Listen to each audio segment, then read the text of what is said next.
tapi dengan adanya BPSK mudah-mudahan ini menjadi tadi menjadi oase di padang pasir dalam pengertian menjadi tempat mencari keadilan bagi konsumen terkait dengan perlindungan hak konsumennya. Enggak, kalau kita bekerja tanpa regulasi itu ilusi. Betul. Itu titik poinnya. Saya ingin minum dulu. Ngopi dulu. Ya, ngopi dulu. Siap.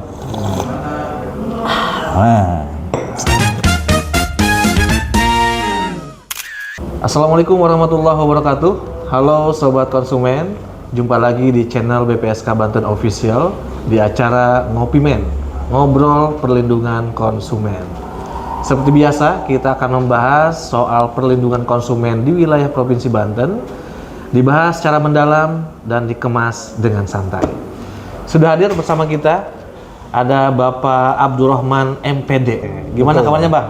Alhamdulillah sehat. Sehat ya? Iya. Wah, ini kelihatan makin muda aja nih, Bang. Biasa. Jadi kalau habis bulan puasa itu ya katanya kembali suci ya? Iya, kembali suci. Ya, mudah-mudahan tadi kita bagian dari itu. Wah. Biasa dipanggil Bang Oman. Bang Oman ini salah satu bagian atau anggota juga di BPSK Kabupaten Banten, ya? Kalau boleh tahu dari unsur apa, Bang? Kalau saya masuk BPSK itu dari unsur konsumen. Dari unsur konsumen? Ya. Dari unsur konsumen. Jadi di antara 5 orang itu yang dari unsur konsumen saya salah satunya. Salah satunya, Bang. Nah, kalau tinggal di mana, Bang? Tinggal untuk hari ini di Baros. Di Baros. Asli Baros apa gimana? Asli Baros. Asli Baros. Lahir di Baros. Kalau lahirnya di Lebak. Lahir di Lebak. Hari ini di Baros, tapi kalau ada milik lagi sih bisa di mana saja. Bisa gitu. Rencananya kan mau kita nggak boleh ini kan. Iya. Apa namanya alam dunia itu luas katanya. Jadi nggak boleh tadi. Nggak boleh. Misal di Baros enggak. Dimanapun yang penting barokah. Dimanapun gitu. Barokah. Oke. Nah, kalau boleh tahu kesibukan, Bang, selain di BPSK mungkin ada aktivitas lain? Kesibukan ya tadi ironinya. Jadi kalau di BPSK saya dari unsur konsumen, tapi di luar BPSK saya pelaku usaha. Pelaku usaha. Nah, wah itu yang menarik. Iya. Jadi saya tidak boleh kemudian mempotret persoalan pelindungan konsumen ini dari sisi konsumennya. Dari pelaku usaha juga harus dipotret agar kemudian pelindungan konsumen ini bukan hanya menjadi kepentingan konsumen, tapi juga kepentingan pelaku usaha gitu. Karena itu bagian syarat ya orang berpelaku usaha itu ya tentunya agar konsumen juga nanti produk yang dihasilkan konsumennya aman kan begitu tujuannya. Itu jadi di luar itu saya jadi pelaku usaha. Oke. Nah, apa nih yang saya pengen tahu dulu nih, apa sih yang membuat Bang Oman nih berkeinginan untuk akhirnya masuk di BPSK juga nih? Ya, bagi saya ini sesuatu yang baru ya dibandingkan dengan aktivitas saya sebelumnya gitu ya. Karena jujur kalau ngomong perlindungan konsumen ini sesuatu yang ya boleh dibilang hanya bahasa akademis kira-kira.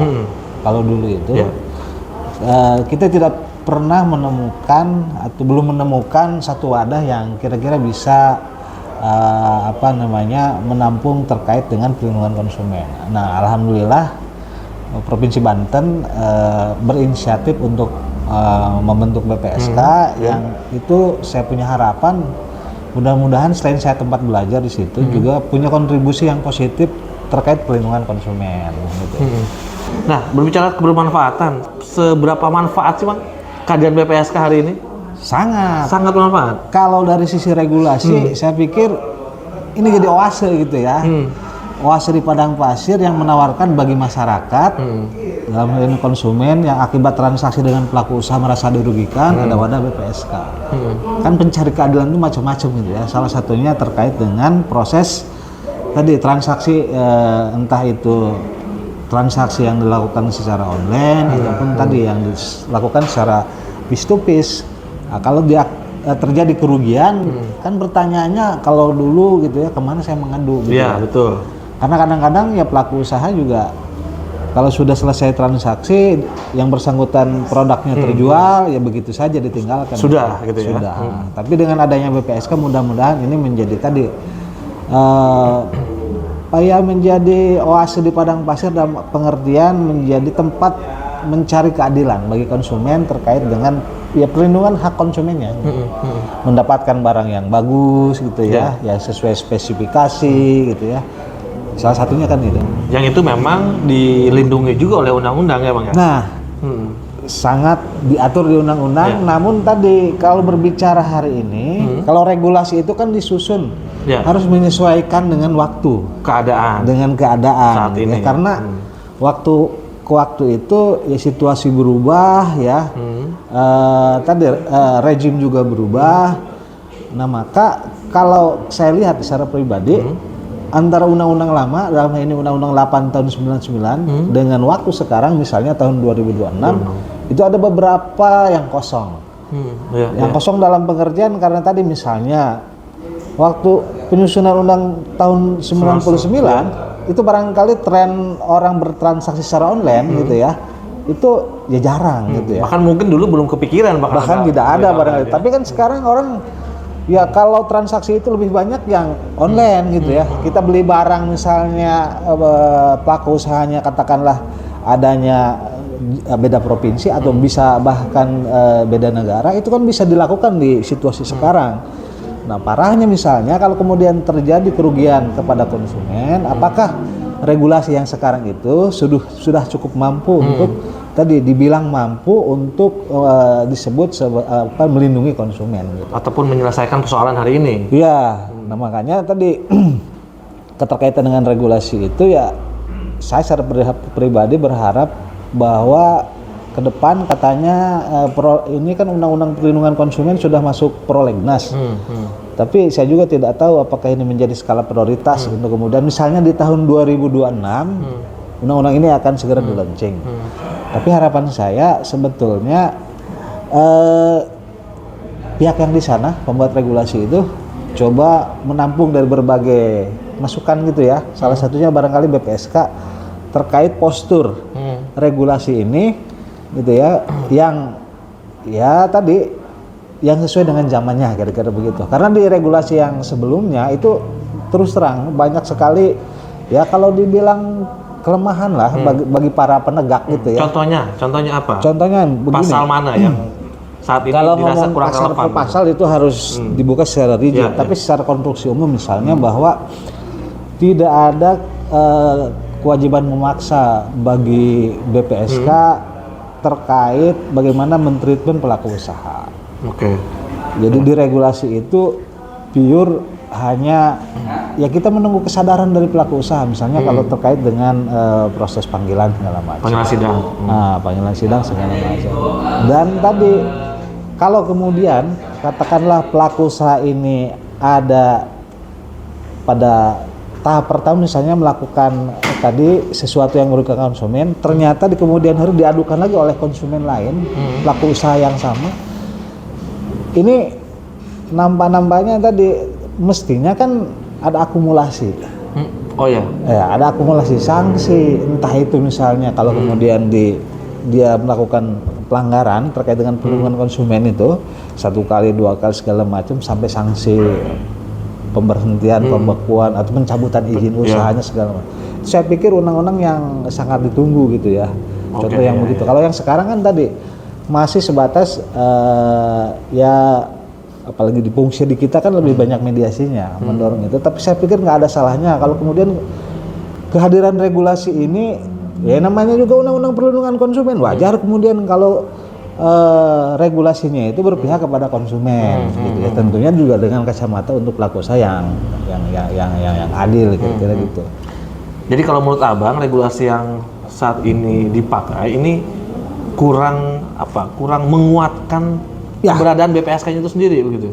Bukan hanya BPSK, kan undang-undangnya juga perlindungan konsumen. BPSK bagian juga. Bagian itu yang perlindungan konsumennya ini yang tidak muncul secara kuat gitu tuh. Makanya saya berharap di undang-undang yang sekarang masuk prolegnas ini kemudian bahwa karena namanya juga undang-undang perlindungan konsumen, yaitu powerful gitu loh. Powerful hingga kemudian taruhlah BPSK sebagai salah satu lembaga yang menegakkan itu punya ya katakanlah punya kekuatan Punya lah, power lah ya. maco itu Ya, kelihatannya, ya. tidak terlihat tidak maco gitu kan. Ini kan terbukti misalnya kalau kita manggil kepada terlapor dalam pelaku usaha, terlapornya ogah datang, misalnya kan kita tidak bisa ngapa-ngapain. Itu salah satunya, maka itu harus disesuaikan, termasuk juga yang mengatur terkait transaksi digital, online segala macam. Itu kan tidak diatur, belum ada diatur. Jadi kalau diatur kemudian di tingkat regulasi tingkat undang-undang itu kan lebih memungkinkan dan lebih enak sebetulnya. Contoh misalnya kayak sidang. Sidang ini kan memang ada aturan di bawahnya kaitan dengan sidang online gitu ya. Cuma kan tadi kalau kemudian karena ini sudah bukan hanya diatur di tingkat regulasi di bawah, tapi di undang-undang juga dimasukkan agar kalau yang di bawah itu kan urusan teknis sedetail-detailnya biasanya peraturannya gitu. Dan ini menurut saya momentum sebetulnya, karena perlindungan konsumen itu adalah sesuatu yang terjadi setiap hari tapi kadang tidak ditegakkan secara serius gitu ya. Baik ya oleh pemangku kebijakan dan juga masyarakat. Karena kalau lama-kelamaan dibiarkan, yang saya khawatirkan itu kemudian jadi budaya gitu ya. Orang dirugikan tapi tidak merespon kan akhirnya nanti yang ada munculnya ya tadi ya sikap-sikap yang tidak baik gitu ya, karena misalnya pelaku usahanya merasa karena tidak ada respon gitu ya.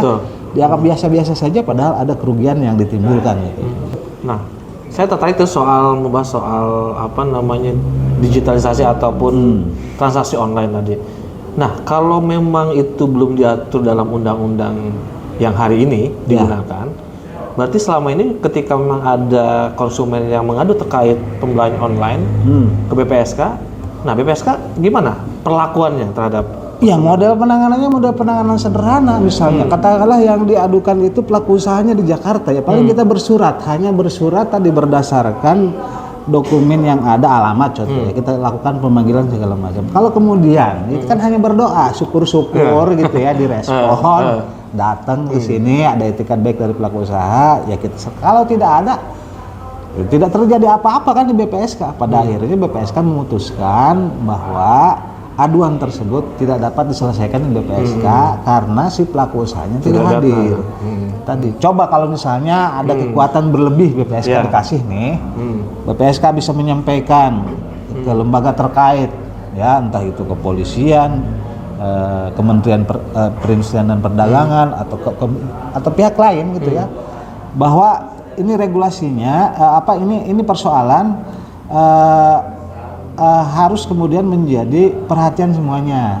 Contoh misalnya, kalau kita dikasih kewenangan memaksa, kita kan bisa ngegandeng kepolisian, ya, atau berkoordinasi dengan katakanlah BPSK sana misalnya, atau tadi menyampaikan kepada dinas yang memberikan izin terkait kegiatan usaha gitu ya, agar tadi yang bersangkutan segera merespon apa yang disampaikan oleh BPSK. Tapi kan hari ini yang kita lakukan di BPSK itu ya lebih kepada menunggu itikat baik ya para pihak dalam hal ini, terutama pelaku usaha gitu ya, untuk hadir pada persoalan yang sedang diurus di BPSK. Dalam ini misalnya ada sidang sengketa terkait dengan aduan dari konsumen. Iya, saya izin. Oh iya, minum dulu. Ngopi dulu. Ya, ngopi dulu. Siap. Nah, ini memang ini gimana? Bagi saya secara pribadi sebagai anggota BPSK, kenapa sangat menanti betul nih, sangat dinanti-nanti ini regulasi baru ini agar kejelasan dan kehadiran BPSK itu bisa dikenal di masyarakat. Taruhlah misalnya kalau kita merasa sebagai lembaga baru, ini kan yang perlu dilakukan adalah banyak-banyak sosialisasi. Betul. Ya, bukan hanya ya tadi ada orang yang nonton ini pasti ada, tapi hanya beberapa orang. Ya. Tapi di kalangan masyarakat bawah itu misalnya lebih enaknya itu kita memasang media segala macam di tempat-tempat yang menjadi titik kumpul masyarakat. Sederhana misalnya, kenapa tidak di pasar misalnya, kehadiran BPSK di situ ada.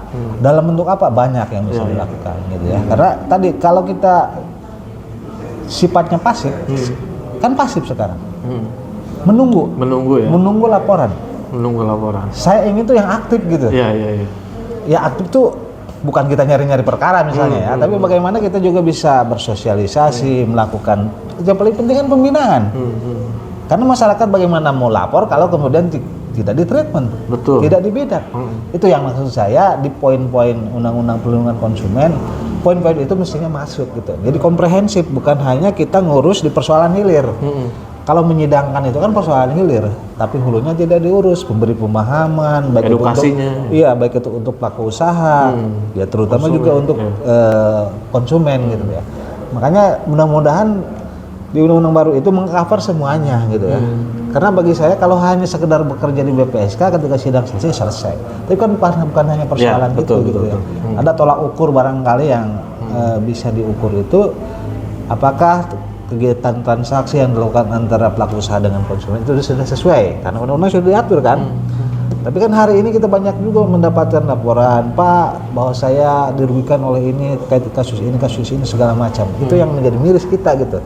Makanya kalau kemudian regulasinya ke depan ini cakupannya lebih luas gitu ya, bukan hanya persoalan hilir, itu yang saya nanti ke depan BPSK bukan hanya tahu dari sosmed, tapi memang Kita turun langsung ke lapangan gitu ya. itu sudah menjadi ya dialog biasa gitu ya, dialog biasa agar kemudian semuanya juga bisa sesuai dengan tupoksinya pelaku usaha ya, tupoksi pelaku usahanya, konsumen juga tupoksi konsumennya. Misalnya tupoksi konsumen itu apa tadi? Kalau beli barang tuh harus hati-hati, dilihat dulu, profil dulu gitu ya, tokonya segala macam. Itu kalau urusan online gitu ya. Terus bukti-buktinya dikumpulkan segala macam kan. Tadi banyak sampaikan lah oleh para expert itu kaitan bagaimana cara bertransaksi yang baik. Gitu. Jadi sekali lagi bagi saya kehadiran pemerintah dalam hal ini ya pembuat regulasi kebijakan baik misalnya DPR atau pemerintah itu sangat dinanti dalam bentuk apa? Dalam bentuk regulasi yang bisa mengcover terkait dengan pelindungan konsumen secara keseluruhan. Ya bukan hanya persoalan hilir tapi juga hulunya, gitu ya. Itu kalau dari saya.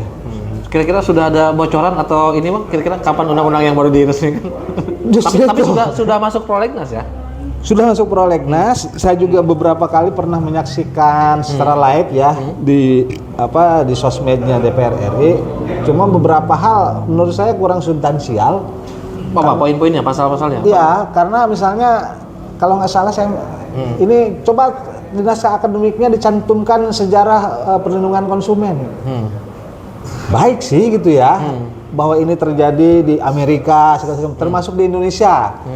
Bahwa sejarahnya ini kan dimulai tahun 99 ketika ada krisis segala macam, ini menjadi bagian tidak terpisahkan dari bantuan luar negeri. Karena Indonesia kalau pengen bantuan itu harus ada yang namanya Undang-Undang Perlindungan Konsumen.